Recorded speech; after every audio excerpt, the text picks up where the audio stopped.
Le sujet, c'est licenciement, d'accord? Non, la gestion des départs. Et gestion des départs. Et pas que le licenciement. Et quoi d'autre? Il y a le licenciement, Tu il vas y a... faire sur quoi là? Là, Comment? tu fais tous les départs, licenciement, démission Tu me et. guides et j'improvise. Mais t'as préparé quoi? Rien, ça, Oui, mais il y du a coup, une t'as. demi-heure. Ok. Vas-y. Hello Claire, on va faire un site with me. Donc l'idée c'est de faire un maximum de valeur en 10 minutes. Et on a envie de parler d'un sujet sont les départs en start-up, sur les différents types de départs et comment bien le gérer parce que souvent le code du travail dans les startups c'est mal utilisé. Hello Alex. Je vais essayer de faire sharp. Tu sais à quel point c'est un exercice compliqué pour moi. Du coup, je sais pas quel angle d'attaque tu veux qu'on prenne, mais parce qu'il y a autant à dire que pour une vision salarié, comme pour une vision manager, comme pour une vision patron. Mais la gestion des départs en entreprise, et là ça n'engage que mon point de vue de Claire, c'est que ça peut être mal géré aussi bien des salariés, des managers que des patrons ou un mix de tout. Et c'est dommage, parce qu'en fait, je pense qu'il y a beaucoup de boîtes, petites boîtes, grandes boîtes, secteur public, qui mettent un effort et beaucoup de budget sur comment on accueille les gens, comment on les fait évoluer. Et on oublie souvent que une collab de travail, quelle que soit la durée, en fait, ça peut être cool de gérer bien le départ aussi. Un, parce que le monde est petit, et deux, parce qu'on est en traître humain, ça c'est mon côté un peu philosophie de comptoir, où ça peut être cool de bien se quitter, quoi. Et grâce au code du travail, comme tu dis, en fait, il y a des leviers légaux qui existent, qui sont divers et variés. Et, euh, et du coup, on pense souvent un peu scénario catastrophe. Ça, je pense que c'est franco-français, tu vois, genre directement soit licenciement, soit démission, enfin des trucs qui sont un peu rados, en fait, finalement, pour les deux parties, que sont l'entreprise et les collabs. Mais il y a plein de moyens, tu vois. Et ça serait cool, je pense, qu'on soit tous un petit peu plus sensibilisés au truc et renseignés finalement sur nos droits en tant que patron et salarié. Et du coup, c'est quoi les différents moyens que tu as pour arrêter une collaboration, que ce soit à l'initiative de l'employé ou de Ouais, la direction? je vais peut-être le faire par ordre de ce qui me semble possible et du coup pour rythmer aussi avec le droit du travail et le code du travail. Il y a un truc côté salarié qui s'appelle la démission. Moi je le dis, tu vois c'est marrant, je l'ai dit il y a quelques mois à une personne de l'équipe qui voulait partir et qui me dit moi je veux une rupture co et tout, une rupture conventionnelle pardon. Et je lui dis ok, j'entends le truc, moi je représente l'entreprise en tant qu'RH, et puis même ton manager ou ton patron, comment tu vas lui annoncer, si t'en as déjà parlé et tout. Et, euh, et je lui disais, mais en fait, il y a un premier truc qui s'appelle la démission. Quand en tant que salarié, tu veux quitter l'entreprise et qu'a priori, l'entreprise, elle n'a pas forcément envie que tu partes, en tout cas tout de suite, quand tu as vraiment envie de partir, moi je l'ai fait moi-même pour le coup, pas en tant qu'RH, mais salarié il y a quelques mois. Je venais de rejoindre une boîte pour des raisons qui me sont propres à la fois perso et pro. J'ai décidé au bout de 3 semaines que j'allais pas rester dans la boîte.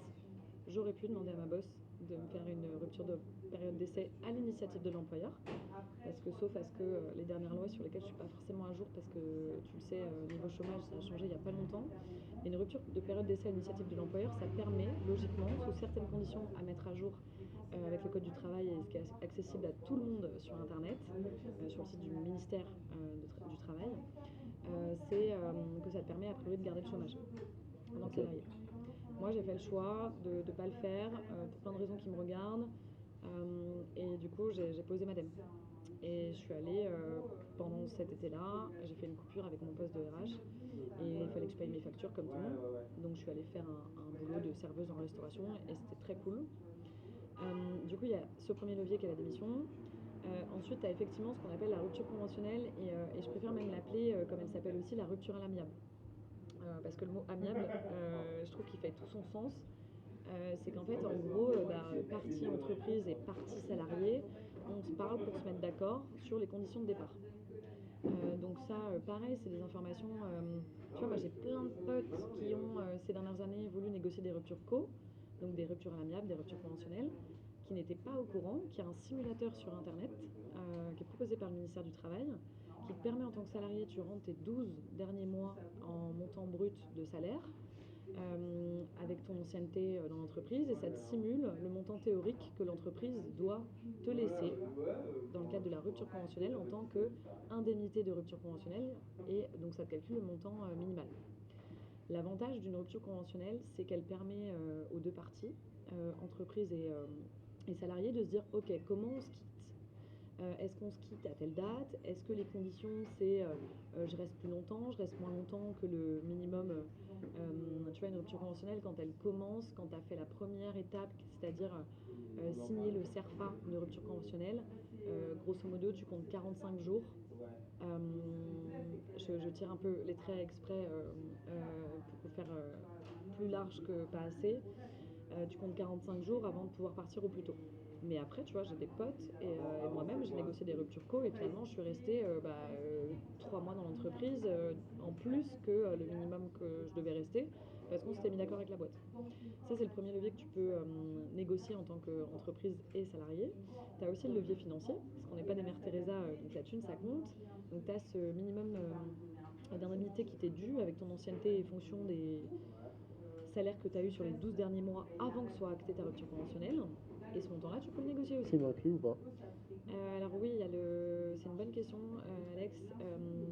C'est vraiment le salaire brut que tu as eu. Ça, c'est ton fixe. Comment? C'est ton fixe? Non. Non? Du coup, je crois que tu as ça à revérifier. Tu vois, c'est une bonne question et ça se voit que j'ai pas fait de rupture co dernièrement. Mais du coup, c'est indiqué de toute façon sur le simulateur. Parce que je pense aux commerciaux, par exemple. Ouais, c'est Un commercial, exactement. ça a un tout Ouais. petit fixe, beaucoup de variables. Ouais, mais en fait, si, ça inclut le variable. Ça inclut Ok. le variable. C'est pour ça que les 12 derniers mois sont importants, tu vois. Et notamment pour les commerciaux. Et Ok. avec l'ancienneté, hein. Attention, moins tu restes, moins ton ancienneté est élevée, moins ton salaire brut est élevé, moins tu as de montant d'indemnité. Et puis il y a deux façons de le calculer. Selon le code du travail, ce montant d'indemnité de rupture conventionnelle. Et en fait, il y a deux modes de calcul et c'est le plus favorable aux collaborateurs qui est retenu. Donc ça, c'est vraiment, on rentre dans le nerf de la guerre de la paye, qui n'est pas mon cœur de métier, mais qui est un truc que j'aime bien faire et que je sais un peu faire depuis 7 ans, du coup. Et donc pour revenir au sujet, donc tu peux négo ton montant. C'est un peu plus difficile, je trouve, de le faire parce que en fait l'amiable, le but c'est en fait chaque situation est différente. C'est pas difficile en soi, mais c'est vraiment le but de la rupture conventionnelle, c'est qu'on s'entende pour se dire vas-y on se quitte comme ça financièrement et dans les conditions pour que ça se finisse bien. Après, quand t'as pas de dialogue possible pour X ou Y raison, ou alors que t'as soit l'employeur qui propose la rupture co, que le salarié refuse, ou l'inverse, après tu rentres dans des dispositions qui sont plutôt de l'ordre du licenciement.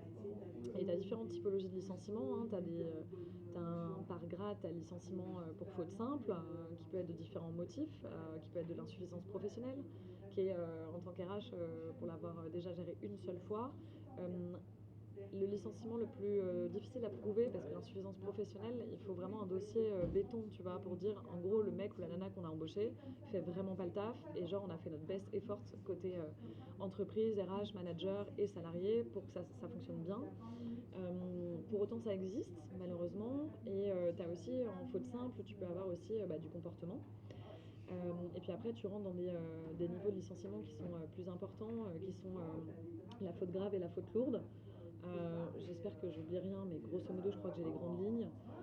Et du coup, là, en fonction de la disposition, pareil. De toute façon, tout dossier, tu vois, et là, c'est la RH qui parle, tout dossier de licenciement, il doit être vraiment motivé par des choses factuelles et écrites et prouvables, en fait, que ce soit Ok. côté salarié ou patron ou manager. Et sur un départ sur faute, qu'elle soit simple, grave ou lourde, t'as combien de temps et c'est quoi les étapes qu'il faut en tant qu'employeur pour préparer un peu On ta vie? rentre dans le détail, du coup j'essaye d'être sharp, donc ça va me challenger et sans étaler ma science. Et si des gens ont besoin de plus d'infos, t'hésiteras pas à les rediriger vers moi, il n'y a pas de sujet, je leur enverrai les docs sûrs qu'il faut et puis 2-3 conseils si les gens sont sympas. Mais grosso modo, en fait, tu vois, sur une faute simple, ça te permet de conserver des indemnités de préavis et de licenciement. Ok. Quand tu es licencié pour faute simple et que c'est démontré, et là je parle côté salarié. Aussi important, je reviens juste et je fais une parenthèse sur la rupture conventionnelle, il y a un truc qui freine encore plus les employeurs pour signer des ruptures conventionnelles. Ça a changé en début d'année si je ne me trompe pas. En fait, ça coûtait 20% à la boîte en plus du montant d'indemnité de licenciement, de rupture conventionnelle. Et maintenant, c'est chargé à 30%.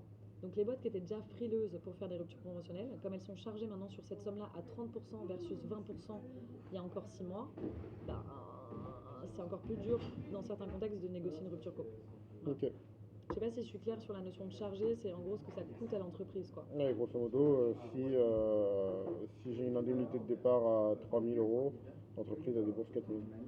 Ouais, je te fais confiance. T'as rajouté 30%. Ouais. Ouais, bah voilà, parfait. Et du coup, donc voilà, je reviens, je fais machine arrière. Et sur la partie licenciement, j'en étais où? Donc licenciement, c'est quoi les Ouais. étapes qu'il faut pour créer un licenciement et Alors moi j'étais c'est quoi les carrément, sujets qu'il j'étais faut allée surveiller? plus straight to the point. Merci de m'avoir fait retenir mon idée. J'étais sur donc la faute simple, ça te permet de conserver indemnité de licenciement et de préavis. Sûrement pareil, l'ancienneté, pareil, ça c'est des infos que tout à chacun peut facilement trouver sur internet. Et faites attention aux sources. Surveillez bien que ce soit ministère du Travail. On va pas sur Doctissimo par exemple. Je fais la blague pourrie pour consulter ces montants d'indemnité. Il faut vraiment vérifier ses sources. Et puis, c'est des fourchettes. Après, il y a plein de conditions. Et puis, quand on est un peu en stress, on ne remplit pas toujours les mêmes infos, on est un peu perdu et tout. Donc ça, faut pas hésiter à se faire conseiller, et notamment par des RH d'autres boîtes éventuellement, ou alors de sa boîte. Les RH sont censés être là pour ça aussi.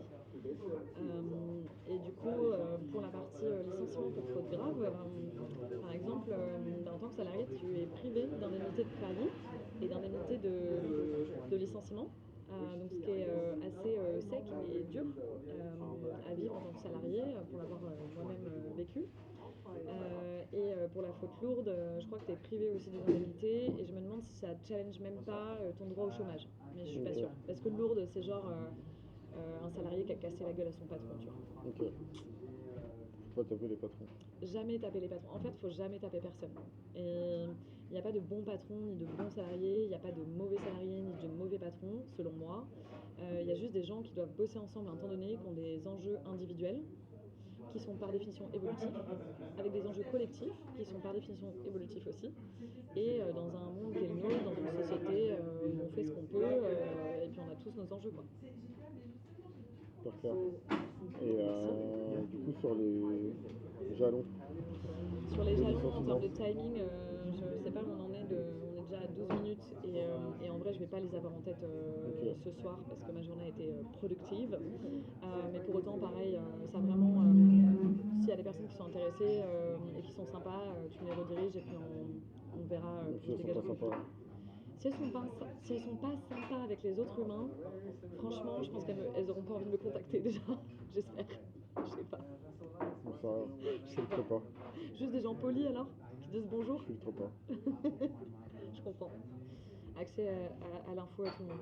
Exactement. Merci Claire. Bah, je t'en prie, merci à toi Alex de m'avoir écouté, de m'avoir invité. Pas de soucis. Ciao. Ciao. Hop.